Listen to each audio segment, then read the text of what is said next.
Olá pessoal, bem-vindos a mais um Bellycast, que aqui é o nosso momento, o nosso programa do Belly Studio, onde a gente chama pessoas com histórias muito interessantes e histórias que têm a ver e têm relevância em relação ao mundo do cinema, das artes e da comunicação e tudo aquilo que faz bem para a nossa vida. Eu estou aqui hoje com uma pessoa muito especial, que a gente já tem uma relação de um bom tempo, que é o Michael Penfen. Tudo bom, Michael? Tudo bem, eu estou muito satisfeito de estar aqui, né, nessa conversa. Eu já vi algumas e também quero ter a oportunidade de falar contigo aí. Legal. Então, a gente começa sempre pedindo para a pessoa se apresentar e falar um pouquinho do seu histórico, do seu background, para a galera que não conhece ainda entender quem é a sua pessoa. Quem sou e de onde vim, né? Bom, eu sou de Tuporanga, né, no Alto Vale do Itajaí, uma cidade não muito distante de Blumenau, né, com características também muito semelhantes, né, só que menor, né? E eu vim para Blumenau em 1994, quando eu entrei no curso de letras da FURB, depois eu me formei em letras, né? Como eu acho que todo mundo sabe, né, o curso de letras ele forma professores de português e inglês, né? Eu acabei me tornando professor de português, trabalhei em colégios, né, aqui em Blumenau. O antigo colégio universitário, né, foi um ponto assim, muito importante para mim, lá do Anselmo, do Mengarda, todo esse pessoal aí. E mais tarde acabei me tornando professor da FURB também, né, via concurso, que é onde eu trabalho, onde eu me formei. Né? Então essa é a minha carreira assim, no magistério. Né? E concomitante a isso, eu sempre escrevi, né? Então esse aliás foi o motivo pelo qual eu escolhi o curso de letras, né? Porque eu achava que seria o curso que me colocaria o mais próximo possível do texto escrito, né? E eu acho que é verdade, né? Eu acho que não existe outro curso assim que se concentre tanto, né, nessa parte da linguagem, da comunicação por escrito, né? Então eu publiquei vários livros, né, entre contos, romances, crônicas, ensaios, né? Eu tive uma participação também na imprensa aqui em Santa Catarina. Eu fui colunista do Jornal de Santa Catarina e do Diário Catarinense, né, na época da RBS e dos jornais impressos, né, que hoje não tem mais. E mais tarde eu acabei ingressando no mundo audiovisual através do estúdio aqui, né, principalmente com esses dois personagens, né, o Boris e Rufus, né. A nossa conversa já era bem mais antiga, né? Mas quando a gente começou a trabalhar mesmo assim, para valer, foi no projeto do Boris e Rufus a partir de 2016.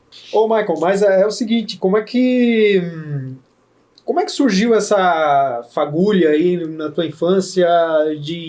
Como é que tu chegou a entender que, porra, a escrita é um negócio que te movia, que tu achava legal, fascinante?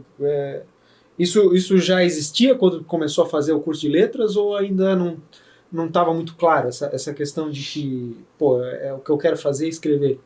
Não, já existia. Tanto é que eu acho que foi isso que me levou, né, a um curso dessa natureza. Então eu estava meio por ali, tipo letras ou talvez jornalismo. Naquela época não tinha jornalismo aqui em Blumenau, né? Foi antes, sim, foi antes. Eu lembro que, eu acho que isso acontece, né? Por exemplo, como, né, tu desenhas e tantas outras pessoas que desenham, que escrevem, né, que fazem letra de música, ou seja, que compõem alguma coisa. Eu acho que é lá de pequenininho, né? É lá da infância, né? Então eu lembro, eu sempre escrevia assim umas historinhas e tal, né? E aquilo foi desenvolvendo, né? Agora, para responder assim de uma maneira meio gaiata, né? O escritor é um mentiroso profissional. Né? Então, quer dizer, tu praticar o ato da mentira através de uma autorização. A literatura é autorização. Então, se eu escrever um conto e as pessoas acreditarem que aquilo é verdade, quer dizer que o meu trabalho foi bem sucedido. E se eu escrever um conto e mas isso, sabe, não está muito convincente, né? Não está, então quer dizer que eu fracassei, né? Então seria a parte assim, né? Por que escrever? Porque mentir é bom, né? Mentir com autorização. Sim, que se chama ficção. A ficção, exatamente. E num sentido mais filosófico, né? Porque a vida não basta. Né? Então, quer dizer, por que eu quero escrever uma história? né? Muito provavelmente porque eu e todos nós não estamos completamente satisfeitos com a realidade. Né? Então, através da literatura, e agora mais modernamente, né, a partir do século XX, né, através do cinema, né, do audiovisual e de outras formas, né, os quadrinhos e até os games agora também, uma coisa também mais recente. Então você tem a capacidade ou a possibilidade de viver 1000 vidas mais. Isso. Né, do que aquela que... Porque de maneira geral, né, a nossa vida, ela vai ter momentos assim muito interessantes, né? Então, por exemplo, tu pode ter na tua vida um momento como se tu estivesse num filme de terror. Tu vai sentir medo de alguma coisa, um suspense, alguma coisa assim e tal. Vai ter aquele momento que tu vai viver uma comédia romântica, né? Que é bom, que é agradável. Mas tudo aquilo tem uma duração, quer dizer, tudo aquilo tem um tempo. Porque no mais das vezes a gente vai estar perdido na nossa rotina, né? E graças a Deus que temos né? Uma rotina. Né? Então a ficção ela serve para você dar uma extravasada. Né? E uma coisa que eu acho muito legal de falar para a galera também é que dentro do mundo da ficção, a audiência ou o leitor, ele participa, ele se entrega, porque existe uma coisa chamada suspensão da descrença. Né? Então, por exemplo, se eu vou ler um livro de ficção científica, né? Então eu vou ler porque eu quero esse entretenimento, eu quero entrar nessa aventura e se existe uma nave que voa entre estrelas, né, na velocidade da luz, eu não vou chegar e vou criticar aquilo, né, porque eu sei que eu estou numa ficção científica e aquilo faz parte daquele universo, ou a mesma coisa com os heróis, né? Então, se existe um cara que voa de capa vermelha e ele tem super força e etc., que nem o Super-Homem, as pessoas embarcam naquela história e a descrença não faz parte daquilo. Não, eu não vou acreditar que esse cara voa, né? Porque a pessoa sabe que é uma história de ficção que quer, na verdade, tocar o coração delas e fazer com que elas se emocionem, que elas sintam... e que elas se sintam diferentes, né, do mundo natural, né? É verdade. Então,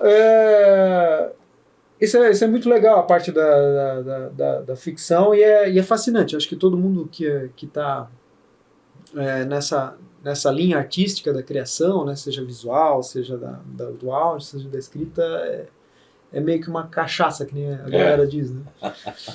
E aí, legal, aí entrou a tua vida de escritor, né? Fala pra gente aí um pouco da tua trajetória na escrita, quais foram os livros que aconteceram. Eu, particularmente, fiz parte de alguns muito bons, que vale a pena. Nós vamos colocar na edição aqui na tela legal, a capa dos livros depois. Isso, Kisama, a capa e ilustrações são tuas. Dinamene também, que é um... Kisama, o Império dos Capoeiras. Dinamene, que é também um livro muito especial para mim, né? Também tem a parte da criação visual, né? Bom, é o seguinte, eu comecei a escrever e um livro assim que eu ainda gosto, assim, um livro do qual eu do qual eu gosto ainda, Um Cadáver na Banheira. Né? Esse livro eu publiquei em 1997, então já lá se vão alguns anos, né? E foi legal, assim, porque esse livro, embora ele tenha, assim, algumas questões autobiográficas, né, ele também tem muita imaginação, tem muitas invenções, né? Eu estou falando isso porque se alguém lê o livro, é para saber que eu não fiz tudo aquilo que está lá. Tá? Então esse livro foi um livro assim, que chamou um pouco mais de atenção, né, e tal. E depois eu fui mais por uma linha. Então tinha uma época que as pessoas pensavam que eu era um escritor assim, de romances policiais, né? Mas eu acho que nunca escrevi uma história policial assim, ortodoxa, sabe? Uma história policial mesmo, né? Que tem o detetive, aí tem um crime, é como uma equação, né? Você tem um detetive conhecido, uma vítima que você vai conhecer ao longo da narrativa, e depois a outra ponta é o criminoso desconhecido que nós queremos encontrar, né? Isso eu nunca escrevi. Mas realmente tinha alguma coisa assim que ia para esse universo, né? O universo noir, assim, de suspense, né? E aí depois eu tive outra fase, foi quando eu comecei a colaborar com os jornais. Então eu escrevi a crônica, né? E a crônica, né, alguns dizem que a crônica, assim, do jeito como a gente fazia aqui, só existe no Brasil. Né? Seria um texto, assim, um texto sobre o cotidiano em que você, sei lá, relata um fato. A primeira parte você relata alguma coisa que aconteceu. Pode ser uma notícia que é de conhecimento geral, pode ser alguma coisa que você viu no ônibus, alguma coisa que você viu na rua, e depois você faz um comentário. E normalmente é um comentário espirituoso, né? Ele é bem humorado, né? Tem que ter uma sacadinha assim e tal, né? Então eu me dediquei mais a esse gênero, né? E eu escrevi isso ao longo de 15 anos, né? A crônica tem um certo volume de texto, assim, comparado a um romance? 36, eu fazia assim, 36 linhas no Word. Aham. Aí, claro, às vezes dá 37, às vezes então dá... é relativamente curto, né? Tem que ser um textinho curto, né? E era aquele momento. E aí também pensando no jornal impresso, né? Uhum. Então era uma coluna, né? E era aquele momento, a crônica era aquele momento do jornal para dar uma descontraída. Uhum. Então não era nem um texto assim totalmente literário, mas também não era um texto totalmente jornalístico. Ele ficava ali no meio termo, tá entendendo? Por exemplo, muitas pessoas tinham coluna, tem hoje na internet, né? Mas aquilo não é necessariamente a crônica. Então, por exemplo, um especialista em economia, ele tem uma coluna de economia. O especialista em, sei lá, em comportamento, ele tem uma coluna de comportamento e assim por diante, né? A crônica não, a crônica é uma coisa que tem um pouco a ver com arte, certo? Quer dizer, uma parte mais artística da escrita, né? Então, durante também muito tempo eu fiquei nisso aí. Aí eu publiquei livros nesse período também, mas em geral eram coletâneas de crônicas, né? Eu selecionava aquelas que eu achava que eram menos piores, né? Com que frequência elas eram publicadas? Olha, no Santa, todo dia. Todo dia? Entre 2007 e 2009, 4 anos. Todo santo dia. Inclusive fim de semana? Segunda a sexta. Segunda a sexta. Segunda a sexta. O Santa, ele tinha a edição sábado e domingo. Ele tinha uma edição dupla, né? Dupla, né? Então, numa semana saíam 6 edições. Então, de segunda a sexta, eu fazia a crônica, né?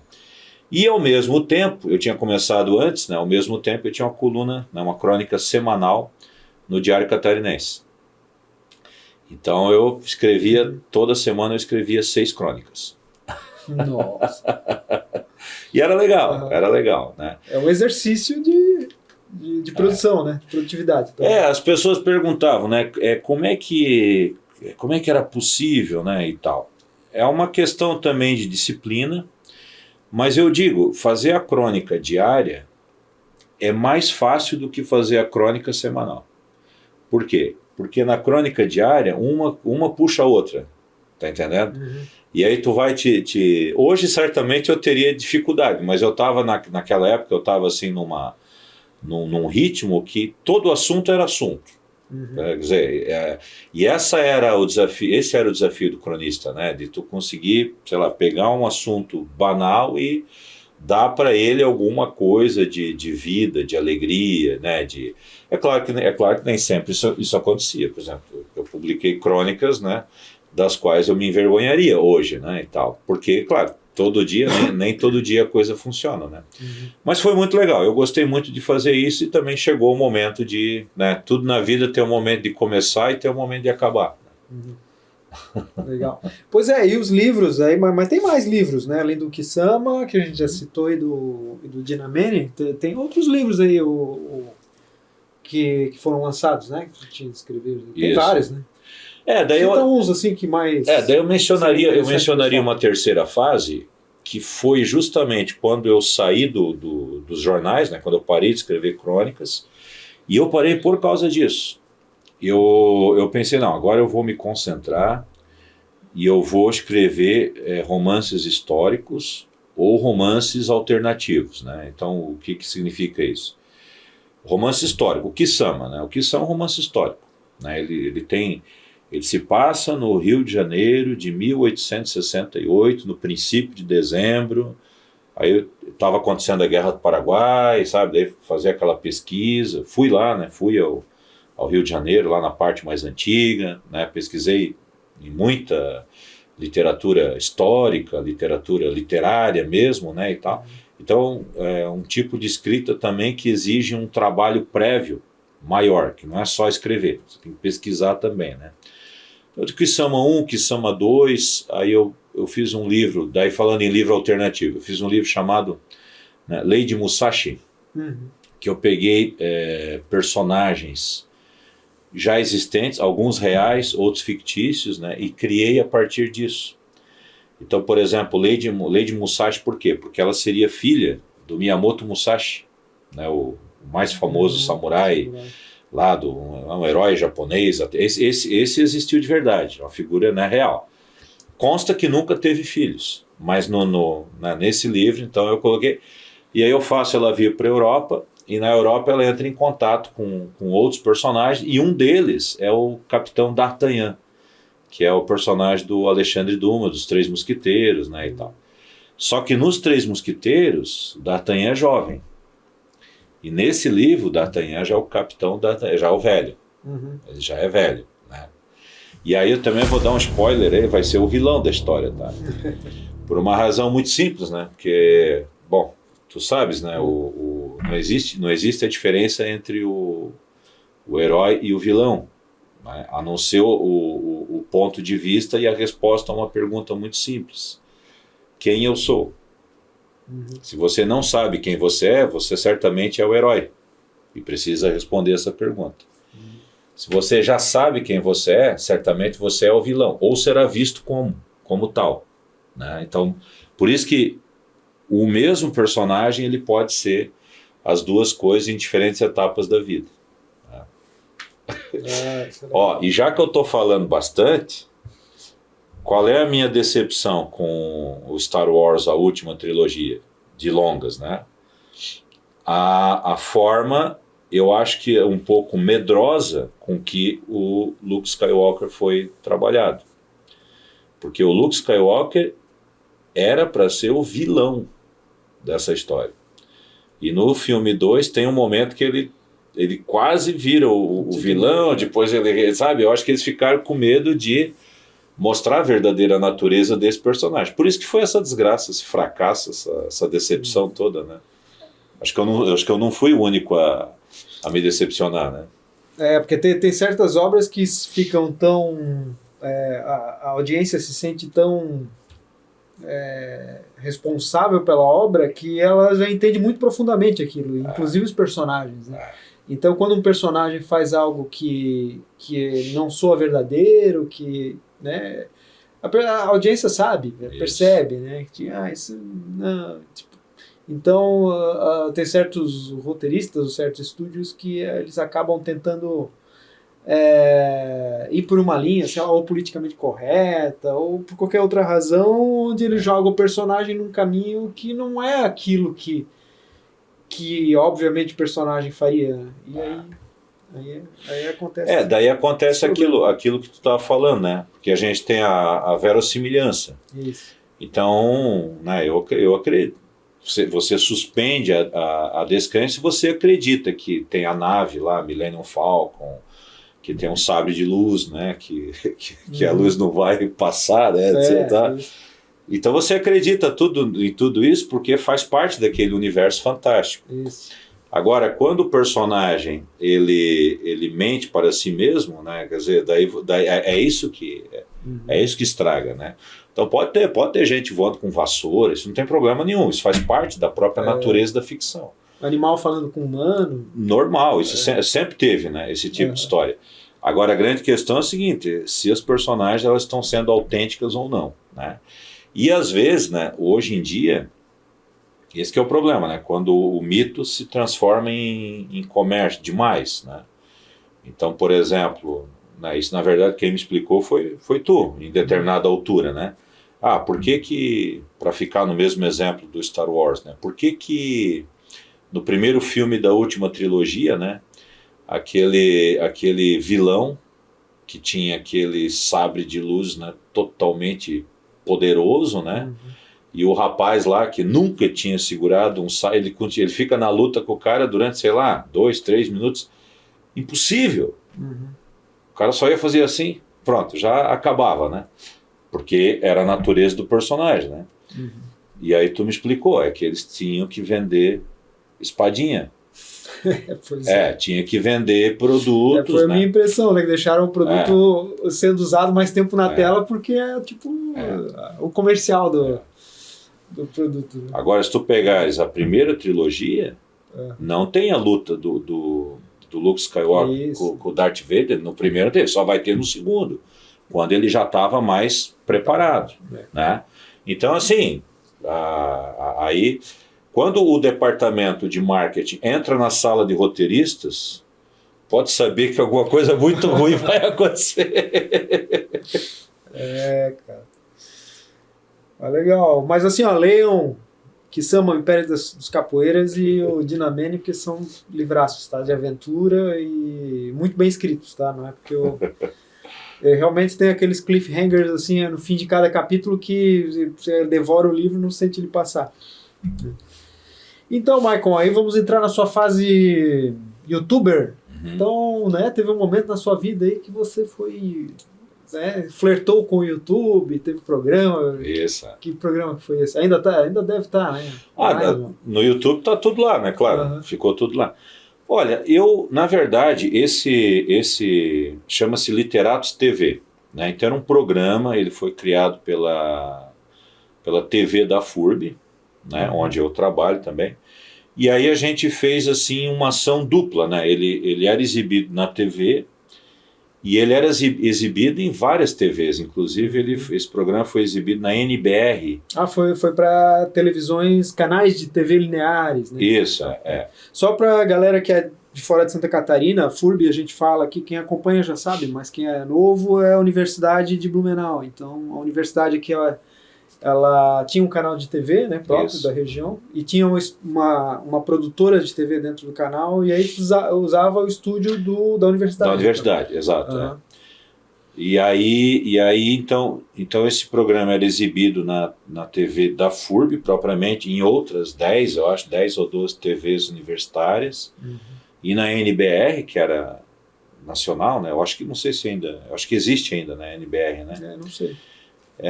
Que também ninguém mais vê TV, né?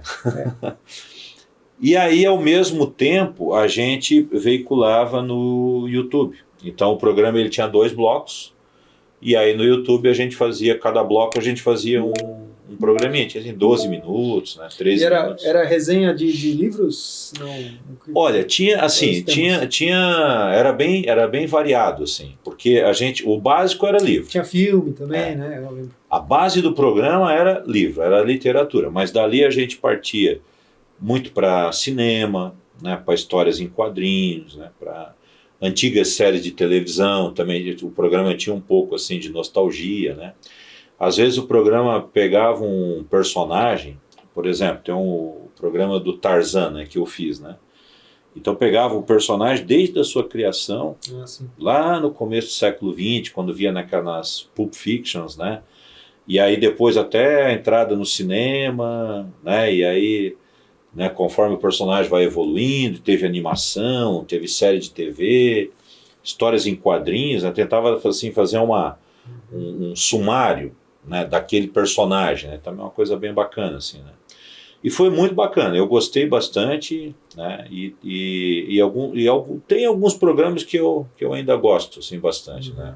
Outros eu tenho vergonha, mas eu não consigo mais apagar porque eu perdi a senha. E fala um que tu gostou aí, pra galera. O programa do Tarzan. Do Tarzan. Tarzan, esse é um programa assim que a pesquisa foi bem severa. Falaram do Super-Homem também, não? Tem programas do porque Superman. O Super-Homem ele tem uma história bem interessante, né, em termos de direitos autorais, da criação e a confusão que aconteceu, todo o estúdio de TV, né? Eu lembro de ter visto isso. Eu acho que foi uma das maiores tragédias, né, da indústria criativa, né, no século XX. Né? O Siegel e Shuster, né, o Siegel escritor e o Shuster desenhista, né? E, eles eram garotos, né? E naquela época também essa coisa de direitos autorais era E eu acho também que eles tiveram assim um devaneio do tipo, como a gente criou o Superman, a gente cria outro, sabe? Sim. Tipo, porque foi muito, eu acho que eles tiveram a impressão de que foi muito fácil para eles, né? Porque o personagem deu certo, né? Quando o personagem deu certo, ele vai sozinho, né? E depois nunca mais deu certo, e aí, né? Babau. O Shuster chegou a fazer quadrinhos pornográficos, né? Chegou a desenhar pornografia, né? Depois ficou cego, né? Morreu praticamente na sarjeta, né? Sim. E o Siegel virou funcionário dos Correios nos Estados Unidos. E daí lá, quando veio aquele filme do Christopher Reeve, nos anos 70, né? Inclusive, Superman, o slogan era: você vai acreditar que um homem pode voar. Porque tinha evoluído bastante nos efeitos especiais, né? E tal. Daí, naquela época, então que eles conseguiram abrir uma ação e tal. Mas no final também não ganharam muita coisa, não. Eles ganharam o direito de uma pensãozinha, que não era grande coisa, mas eles ganharam o direito, né, e a obrigatoriedade de serem mencionados como criadores. Da citação, né? Então tudo que aparece do Super-Homem aí tem Siegel e Shuster embaixo, né, porque é uma lei isso. Isso tudo está no programa lá do Literatos. Né? Tá lá no programa. Bem legal. Assim. Legal. E aí entra a tua veia de roteirista também, né? Isso. Que, assim, só para contextualizar o pessoal, o Michael, ele é supervisor de roteiros, ficou como head de roteiros da série Boris e Rufus, que a gente começou a produzir lá em 2016. Nós fizemos um pitching para Disney numa feira internacional em 2015, se eu não me engano, do projeto, e a Disney se interessou, né? E a gente então escreveu no Ancine, fez todos os processos para poder captar verba, para conseguir complementar o gap de orçamento que a gente precisava para produzir os episódios. E aí a gente precisava fazer esses episódios num período aí de um ano e 6 meses, ou seja, 18 meses, assim, para entregar para a Disney para estrear em 2018, em janeiro de 2018, que realmente estreou. E a gente precisava então de mais roteiristas, porque a gente queria fazer 26 episódios, né, direto assim. E assim, para quem ainda não sabe como é que é o processo de animação, ele é bem complexo. E a gente tem uma das fases mais importantes, que eu acredito, e que eu acho que as pessoas que entendem de cinema, estudaram a história do cinema, elas acreditam também, é que o roteiro é a principal fonte de atratividade de uma obra audiovisual. Então, assim, a gente tem que estressar o roteiro para ele ser muito interessante, né? E aí a gente chamou o Michael porque eu já conhecia o Michael, né, para fazer a supervisão de roteiro e para escrever também, porque o Michael também escreve, já escrevia muito bem, tinha uma carreira aí, como vocês acabaram de ver, dentro da literatura, e é o cara que deu aula de narratologia, o que é uma coisa muito importante, né? Então, se a gente quer escrever histórias, é importante a gente entender a estrutura das histórias, como é que elas funcionam, como é que elas não funcionam em cada meio, né, em cada mídia. Então, assim, se você quer escrever história para quadrinho, vai ser de um jeito. Se você quer escrever história para um longa, vai ser de um jeito. História para uma série vai ser de outro jeito. E história para um romance literário vai ser de outro jeito. E esse cara aqui entende todos esses jeitos. Então, eu chamei esse cara. E isso foi uma decisão muito acertada, porque o Boris, ele é uma série muito engajante. Todo mundo que assiste fica preso nas histórias, né? O Boris recebeu o primeiro prêmio, o prêmio de voto popular no Chile Monos em 2018, depois que estreou na Disney. Lá no Chile, a série foi exibida em todas as escolas e aí as crianças votam.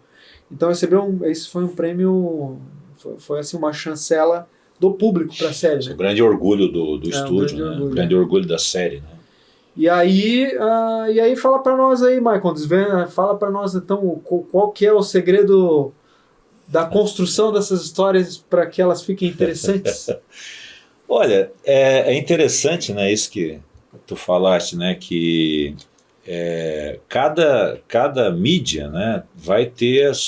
Assim, a narrativa ela é uma só, ela é universal, né, a narrativa, a história, né, a arte de contar histórias, né, mas você precisa se adaptar a cada meio. A forma é diferente. É diferente. Então, por exemplo, coisas que você vai fazer numa história em quadrinhos, você não faria no cinema, né? E menos ainda faria no romance literário, né? Então, isso no teatro também é outra, né? Outra vertente, né? Então, isso é muito interessante, assim, né? Digamos assim, essa capacidade de adaptação, que isso acaba sendo desenvolvido com a prática, né?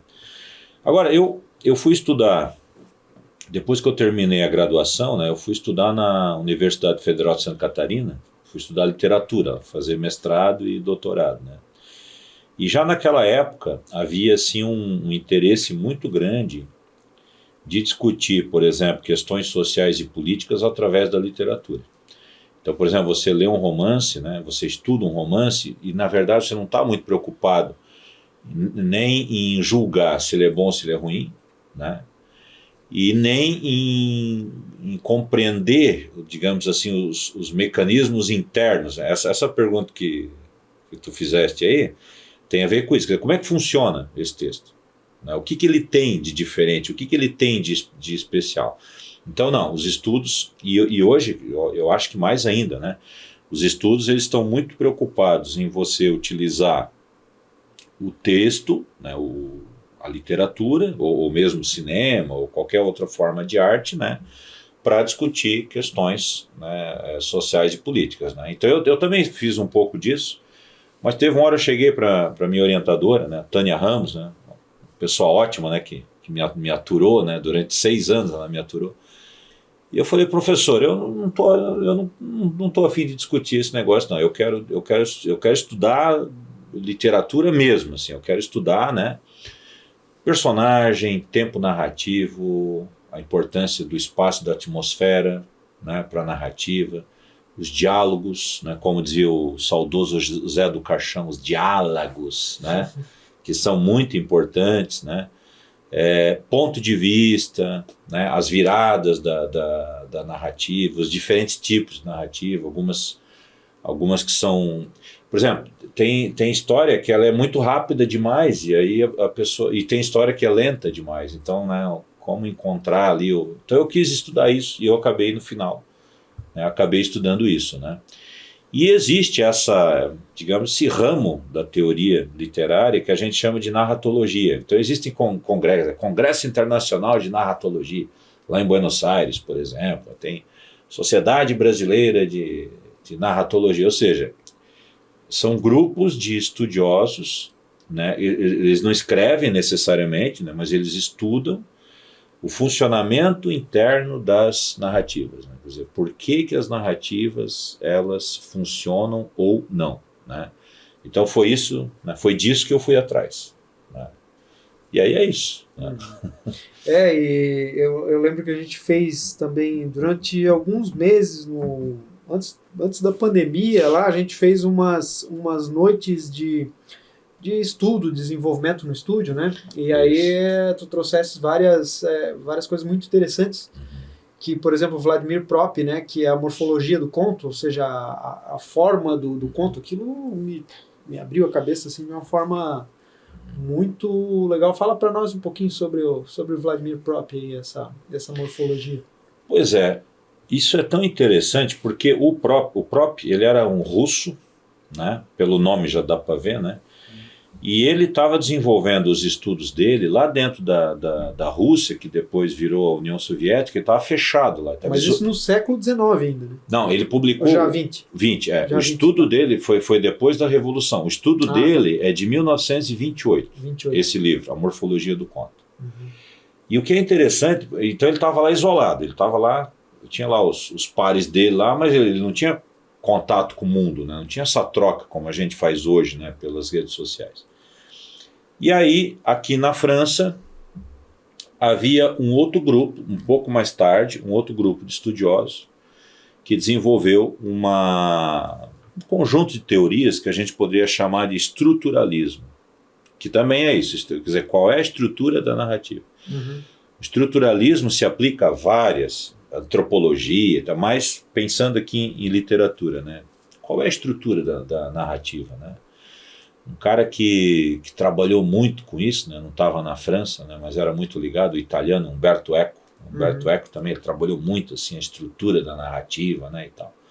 Pois bem, depois quando teve esse degelo aí, que, né, o bloco, né, morreu Stalin, aí o bloco soviético ele ficou um pouco mais brando, abriu um pouco, né, e tal, e aí esse livro do próprio foi publicado aqui no chamado Ocidente, né, e aí os franceses ficaram abismados. Eles diziam, porra, mas como é que o cara lá, como é que a gente, sem contato, né, como é que a gente desenvolveu estudos praticamente iguais?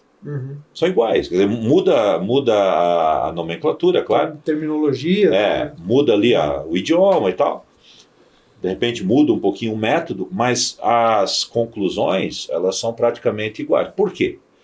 Porque nada disso foi criado. É isso que eu sempre chamo a atenção.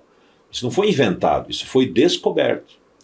Então as narrativas populares, né, o mesmo quando o nosso tio lá conta aquela piada lá né, do churrasco, né, assim, existe uma, se for bem contado, tem gente que tem esse talento assim, né, então se for bem contadinho, você vai ver que tem uma estrutura, né, que segue um determinado padrão que é universal, e foi isso que eles descobriram. Agora, é claro, você pega um conto, sei lá, um conto de fadas, né, conto folclórico que é relativamente simples, né? Então você vai ter uma estrutura simples. E você pega um romance, né, de 300 páginas, um épico, né, tal, ele vai ter uma estrutura bem mais aprofundada. No entanto, os pontos de contato são evidentes, né? E é isso, ó, e essa foi a grande sacada do Sid Field. Eu tive a oportunidade de fazer um curso com o Sid, tu também, né? Não, eu fiz com o Robert McKee. Com o McKee, isso, tu fez com o McKee. O Sid Field, ele foi digamos assim, não vou dizer um inventor, mas eu acho que ele foi um dos primeiros assim, que popularizaram essa ideia do workshop de roteiro, né? Então ele veio várias vezes ao Brasil, né? Acho que adorava o Brasil, e numa dessas ocasiões, foi em 2008, eu já fiz o curso com ele. E, claro, o grande livro dele é o Manual do Roteiro. Então, ele estabeleceu uma estrutura mais, assim, temporal. Né? Isso. E, do outro lado, o Joseph Campbell, né? Quando ele falou de Jornada do Herói e tal. Que, na verdade, nem é da área literária, nem é da área de roteiro. Né? Ele era antropólogo. E aí ele estava desenvolvendo uma estrutura mítica, já era um pouco mais profunda. Daí, na verdade, as duas juntas... Porque ele estudava povos de diferentes regiões do mundo. Exato. Que tinham as histórias desses povos. Isso, né? E o que elas tinham em comum. Né? O Campbell, que era uma espécie de um discípulo teórico do Jung, né, do Carl Jung, a grande sacada dele foi a seguinte: até então, a antropologia... ela procurava as diferenças. Então, o que uma tribo, sei lá, aqui da Amazônia tem de diferente lá do pessoal lá da Patagônia? O que o Campbell começou a fazer? Ele começou a procurar as semelhanças. E onde que ele encontrou as maiores semelhanças? Nas histórias. Então, a superfície cultural, que é o tipo de roupa, alimentação... né, esses costumes cotidianos, né, isso é mais superficial. Agora, o que todos eles faziam, e fazem ainda, né, durante milênios, né, é contar histórias. E essas histórias, elas têm estruturas muito parecidas. Por isso que o livro dele se chama O Herói de Mil Faces. Né, porque é o mesmo herói, mas ele tem 1000 máscaras diferentes dependendo da sua cultura. Agora, o livro do Campbell, eu não tô desencorajando ninguém a ler. O livro do Campbell é um livro muito difícil. Né? Eu já tentei. Por quê? Porque ele está no campo da antropologia. E nós não, em geral, nós não somos versados, a não ser um estudante de antropologia, né? Daí sim. Então, teve esse roteirista da Disney, Christopher Vogler. Aí ele escreveu A Jornada do Escritor. que ele pegou a teoria ele deu uma simplificadinha assim, meio demais talvez, mas ele digamos assim, ele traduziu. Ele vulgarizou no bom sentido, ele traduziu, fez a interface com isso, fez a interface, e aí sempre usando como exemplo filmes populares, filmes que todo mundo conhece, né? Então daí esse tipo de teoria se espalhou muito assim pela internet. Isso, né? foi parar na mão de George Lucas, né? Do George Lucas, E que usou e aplicou no primeiro no Guerra nas Estrelas. Guerra nas Estrelas, essa é uma lenda, ou verdade, né? Mas assim, virou uma lenda, né? Dentro do mundo dos roteiristas, né? Que o Lucas estava completamente perdido, porque ele tinha uns cadernões imensos com anotações, né? Luke Skywalker, no primeiro momento, era um velho general, já ele seria um personagem bem mais velho, né, e tal. Mas veja, esse personagem, ele não tem muito interesse, ele já teria que ser o sábio, ou o vilão, tipo Darth Vader, né? E aí ele viu que não, que esse personagem ele teria que ser esse jovem, né, que tem um sonho, que tem um objetivo. Uma jornada, né, que ele está lá, ele se sente meio deslocado, ele se sente meio perdido, né? E aí o resto a gente conhece, né? O resto é história, né? E o que me impressionou muito quando a gente viu aquele material do Vladimir Prop é que encaixa muito o que esse cara escreveu em 1928 com os movimentos das histórias, por exemplo, Star Wars, né? Assim, além da jornada do herói, claro. Mas é fascinante mesmo quando a gente começa a estudar, aprofundar isso aí. E na verdade, assim, a evolução da nossa espécie, né? Basicamente, isso já é estudado cientificamente. Ela só foi possível justamente pela nossa capacidade de comunicação e pela nossa capacidade de acreditar em histórias. Isso. Então, por que todo mundo aceita um papel verde lá que tem a foto de um homem, né? Que assim, fisicamente aquilo não tem valor nenhum, né? Você não consegue comer aquilo, não consegue se proteger do frio ou do calor. Então, porque coletivamente todo mundo acredita que aquele pedaço de papel tem valor, que é o dinheiro. Então, isso o Yuval Harari trata muito bem nos livros dele, né? No Sapiens, principalmente, que é um baita livrão. E assim, o nosso cérebro ele realmente foi treinado, né? É um mecanismo da nossa evolução para que a gente sinta empatia e acredite em histórias, né? Por isso que a gente se tornou uma espécie dominante no planeta, na verdade, porque a gente não tem a força nem a agilidade de outros animais, né, na natureza. Então, muito legal, cara. Que mais? Aí nós temos aí uma fase, agora editor, né? Uma fase de empresário literário. Como é que é isso aí, as editoras aí? O mercado editorial brasileiro, assim, ele é um mercado bastante grande por causa do tamanho do país, né? E a população, né? Imagina, nós somos mais de 200 milhões, né? Então, por exemplo, você pega, sei lá, Holanda, por exemplo. Na Holanda todo mundo lê. Na Holanda você passar numa livraria e comprar um livro assim para você, né? Mesmo que seja lá o best-seller de verão, lá isso é absolutamente normal, não tem nada, né, e tal. Eles têm uma cultura livresca, né? Só que a população lá é bem pequenininha, né, a quantidade, né? Então, por isso que o mercado editorial brasileiro ele é importante. Porque se a gente não ganha na proporcionalidade, a gente ganha na quantidade simples, né? Então, realmente tem muita gente. Embora os últimos números são bem problemáticos, né? Porque está diminuindo bastante, assim, né?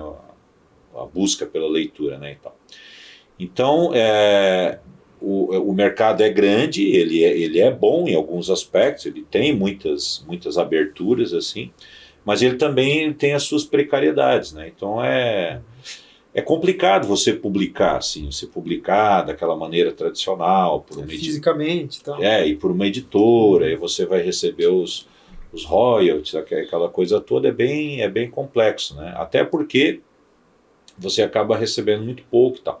Então, a partir de um determinado momento, né, eu percebi, né, eu vi que eu deveria de eu mesmo cuidar dos meus próprios livros e de outros também, livros de outras pessoas também, né. Então hoje... Até porque no teu histórico dentro da universidade, fosse diretor da editora da universidade. Exato, né? Então, isso, assim, houve uma expertise ali na parte de produção. Isso, eu já estava trabalhando como editor já há praticamente 15 anos, né? Uhum. Então, né, além de professor, também tinha esse cargo aí. Então chegou um momento que eu vi que eu deveria, então, de gerenciar, né, os meus próprios livros, né, e tal. Que tem, digamos assim, as suas desvantagens, né? Porque tu vai ter que cuidar de tudo mesmo, né? Inclusive da parte administrativa, mas também tem as suas vantagens, né? E é uma coisa que eu gosto muito, assim, né? É como aqui, né? Tu vai fazer o desenho animado, tem que fazer tudo, né? Desde a parte gerencial, né? Captação, né? E tal, criação, né? São setores às vezes tão diferentes, mas eles têm que estar se comunicando o tempo todo para a coisa acontecer, né? É mais ou menos a mesma coisa, só que, claro, numa escala menor, porque a produção audiovisual ela é bem mais complexa, né? Uhum. Pois é, e aí falando em produção audiovisual, tem a veia de diretor também, aí ultimamente, que você agora começou a experimentar no mundo audiovisual, né? Fala aí para nós. Cara, eu sempre gostei de cinema. Cinema para mim sempre foi tudo, né? E aí, por exemplo, tinha uma época que eu só lia livros que estavam adaptados. Então eu primeiro lia o livro, depois eu procurava a adaptação, ou o contrário. Peraí, como assim? Livros literários que tinham adaptação no audiovisual. Para o cinema? Para o cinema. Uhum. Mas lia primeiro o livro e depois via o filme, é isso? E às vezes o contrário. Às vezes o contrário, tá. Então, por exemplo, teve uma época aí que a Rede Globo de televisão produzia muitas adaptações de obras da literatura brasileira. É verdade. Né, de contos, de pequenos... Grande Sertão Veredas. Grande Sertão, O Tempo e o Vento, né, e tal. E eles tinham, às vezes eles faziam uns especiais, né? Eu lembro, por exemplo, vou dar um exemplo, Menino de Engenho, que é um livro do José Lins do Rego, né? Daí eu lembro que eu via, porque naquela época tinha propaganda, né? Vai passar daqui uma semana, vai passar, né? E aí eu fui à biblioteca e encontrei lá, que era um livrinho pequenininho, assim, fininho, muito bom de ler. Aí eu rapidinho li, né? Aí quando eu vi na televisão, daí eu podia comparar, né, uma coisa com a outra, né? Eu lembro um outro muito legal, O Coronel e o Lobisomem. Tem a versão, eu acho que é do Guel Arraes, né? Tem a versão do cinema, mas eu estou me referindo a uma versão da televisão, que o Marco Nanini é o Coronel Ponciano de Azeredo Furtado, né, o protagonista, né? Esse foi o contrário, porque eu não tinha encontrado o livro, então eu vi primeiro, né, achei aquilo um mal barato, fui lá, busquei o livro, depois, esse é um livro maior, assim, um pouquinho mais complexo, assim, mas muito divertido, muito engraçado. Então durante muito tempo eu só fazia isso, né, e tal. Então para mim o livro, eu tinha que relacionar com o audiovisual, né, e tal. Só um gancho nessa questão aí da obra audiovisual e da obra literária, né? Isso é muito interessante, é muito legal aí pra galera que não faz isso.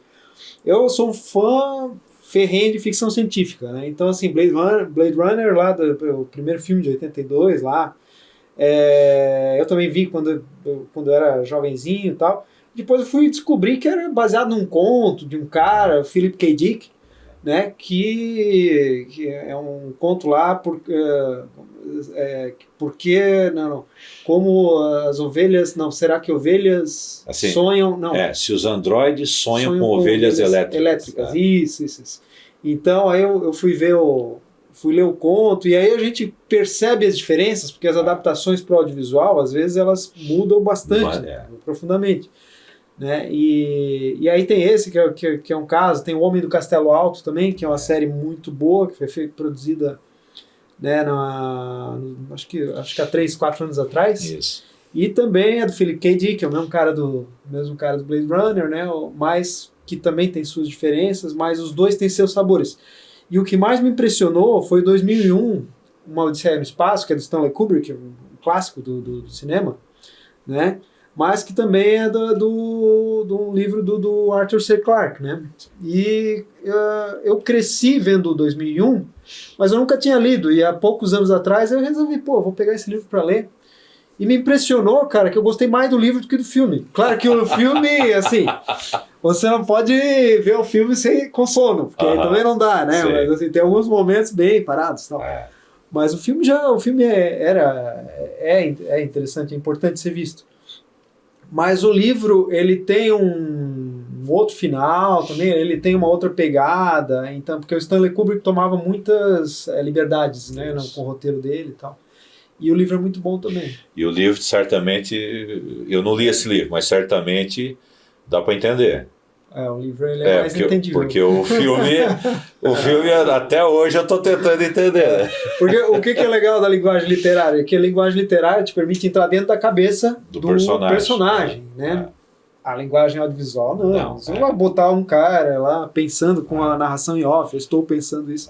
Fica meio estranho. Né? Isso é coisa na telenovela, tinha isso, né? Você ouvia os pensamentos, né? Mas enfim, então sempre essa relação, né? Cinema, literatura e tal. Aí depois, quando eu comecei a estudar o roteiro assim, de maneira mais assim, atenta, de pegar mesmo roteiro, li muito roteiro, né? Tinha uma coleção da editora Rocco que publicava, hoje pega o roteiro na internet, né? Mas naquela época tinha uma coleçãozinha da editora Rocco, publicava os roteiros, eu li o Pulp Fiction, sei lá, 4 Casamentos e um Funeral, todos esses filmes aí que fizeram algum sucesso, eu acabei lendo esses roteiros aí.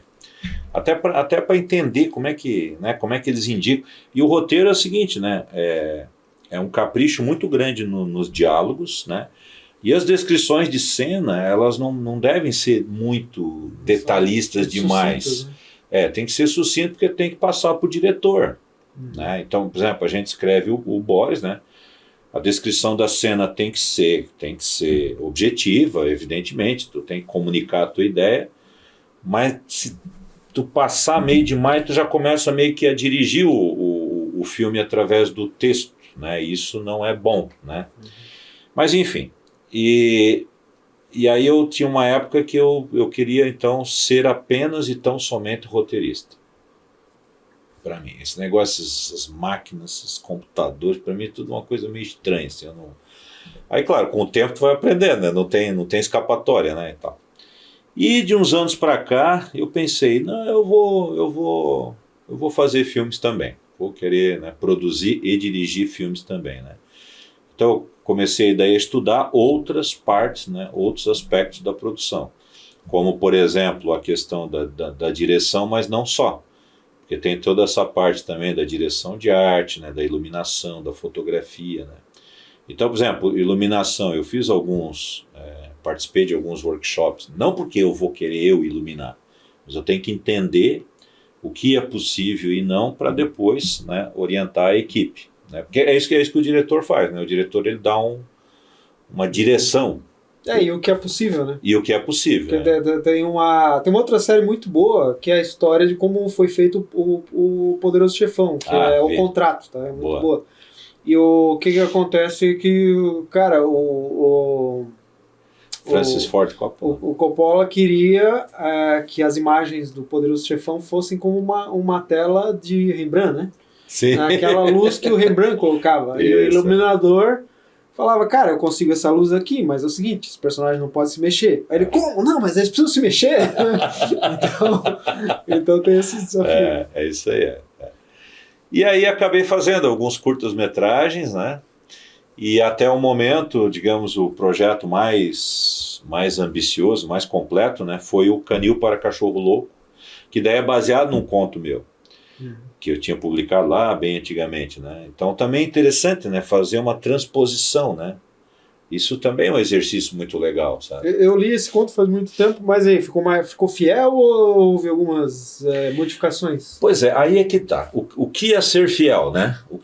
Essa é uma boa pergunta. Tu estavas falando por exemplo, de algumas adaptações que subverte completamente o livro e às vezes você nem reconhece o livro, tá entendendo? E outras adaptações, e às vezes elas ficam boas. E outras adaptações, elas são muito fiéis, assim, às vezes até as palavras dos diálogos, né, e pelo menos os diálogos mais centrais, e não... Por quê? Porque o que tem que ser transmitido é a atmosfera da obra. Né? Às vezes um detalhe, às vezes até corta um personagem, ou acrescenta um personagem para fazer uma síntese, alguma coisa. Isso é adaptação de linguagem. Agora, aqui é a atmosfera, quer dizer, você tá transferindo para a tela a atmosfera que tem no livro? Essa é a grande pergunta, né? Então, o conto é uma noveleta, né? Um texto mais longo, assim. O conto, ele brinca muito com a coisa do fazer literário, ou seja, de escrever literatura. Porque no conto tem essa história desse professor que se mete, professor da universidade, que se mete numa enrascada, e aí aparece um cara lá que vai ajudar ele, só que esse cara é um cara que escreve livros. E ele diz, eu jamais vou escrever a sua história. E essa é a piada, porque a história já está escrita. Já foi escrita. Né? Então o que eu fiz? Se fosse para eu transferir para a tela, mantendo essa coisa do escritor, eu acho que não ia dar certo. Então eu transferi pensando o seguinte, não, eles estão fazendo um filme.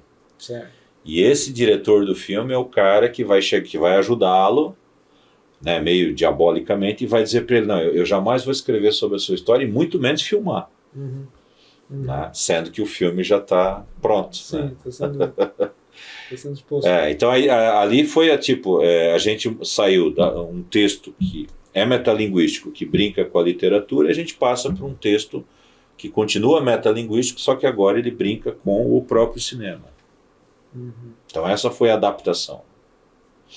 Legal. Como é o nome do livro que tem o Caninho para Cachorro Louco? É o Casa Velha Night Club. Casa Velha Night Club. E lá no meio tem esse conto, mas também saiu num volumezinho pequenininho assim, saiu, né? Canil para Cachorro Louco.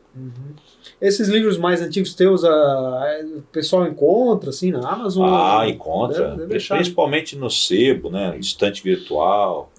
Isso aí tem bastante. Né? Mas eu recomendo muito ler o Michael Tenfield, porque olha, é 10. Então, acho que os nossos temas eram esses, Michael. Tem mais alguma coisa aí que a gente podia comentar, que a gente esqueceu de falar?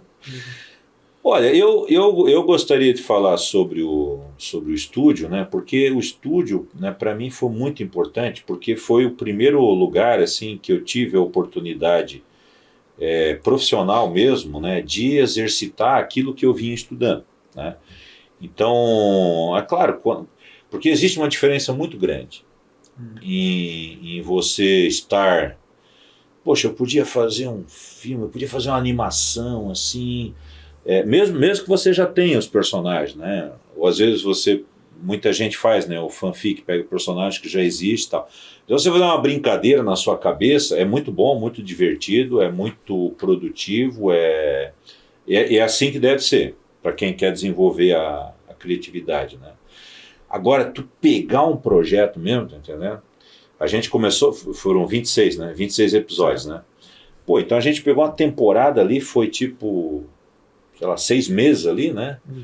E pau e corda, né? Pau e corda, e aí para fazer esses episódios e tal, e a gente sempre buscando o máximo possível de qualidade, né?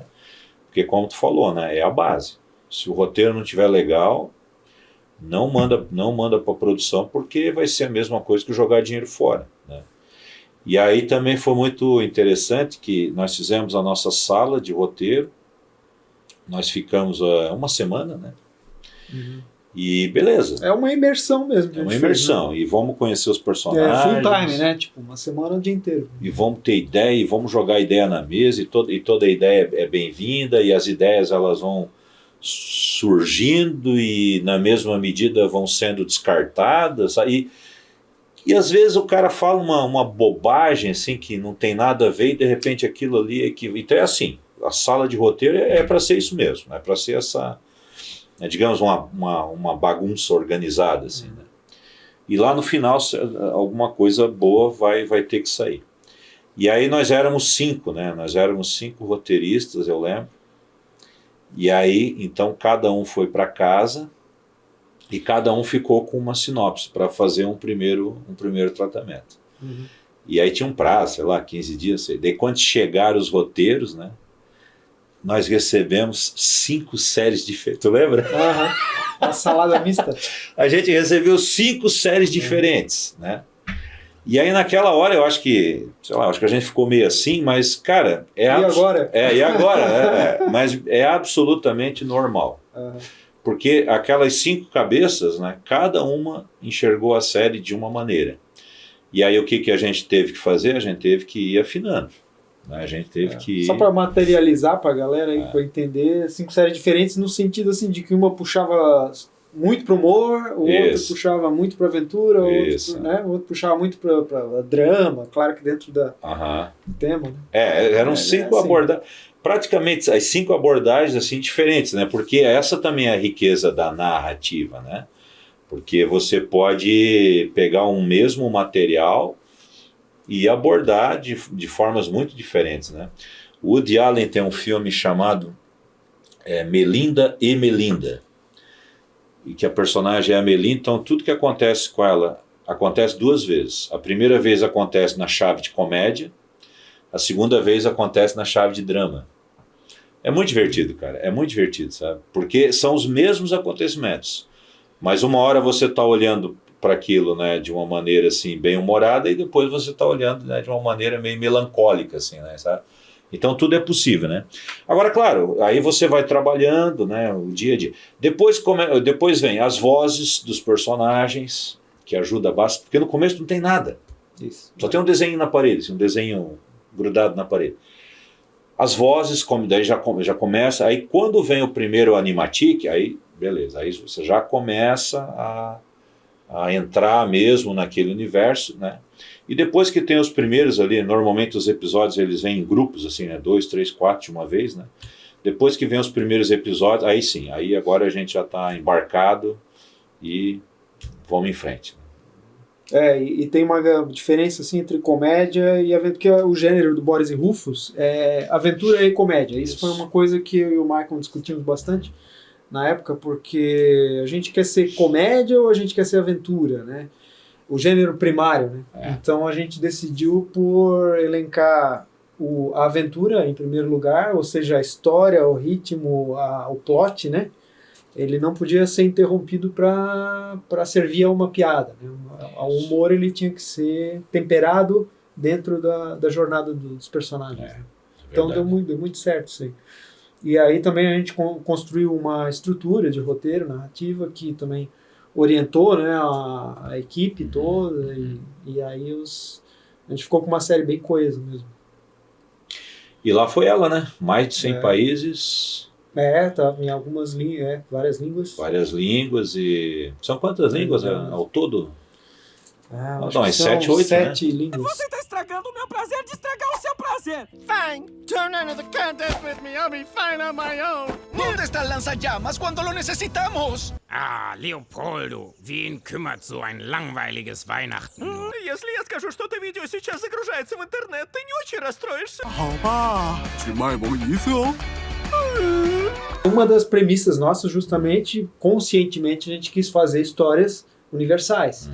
Que funcionem aqui na América do Sul, mas funcionam na América do Norte, sei lá, na Europa, na África, na Austrália, onde quer que seja visto Boris Rufus, a pessoa vai conseguir se divertir, porque esse é um erro, às vezes, de algumas pessoas que chegam pra gente assim, com ideias, né?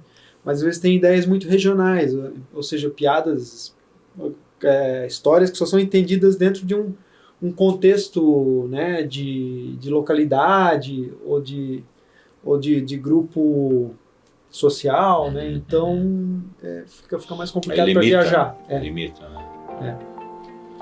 Mas beleza, muito obrigado então, Michael, por estar aí conosco no Cibelicast. Beleza. Obrigado a vocês aí que estiveram com a gente, né? E dê aquele like e compartilhem e se inscrevam no canal aí caso não tenha se inscrito. E assistam lá o Boris e Rufus, que tem muita coisa no YouTube lá. É verdade, tem o canal do Boris e Rufus. Tem algum canal, alguma rede que tu queiras falar? É interessante, não? Não, eu tenho lá coisa, são da minha editora, então quem procurar os livros lá pelo meu nome, a Amazon, tudo vai ter tudo lá. Vai ter tudo lá. Valeu. Um abraço.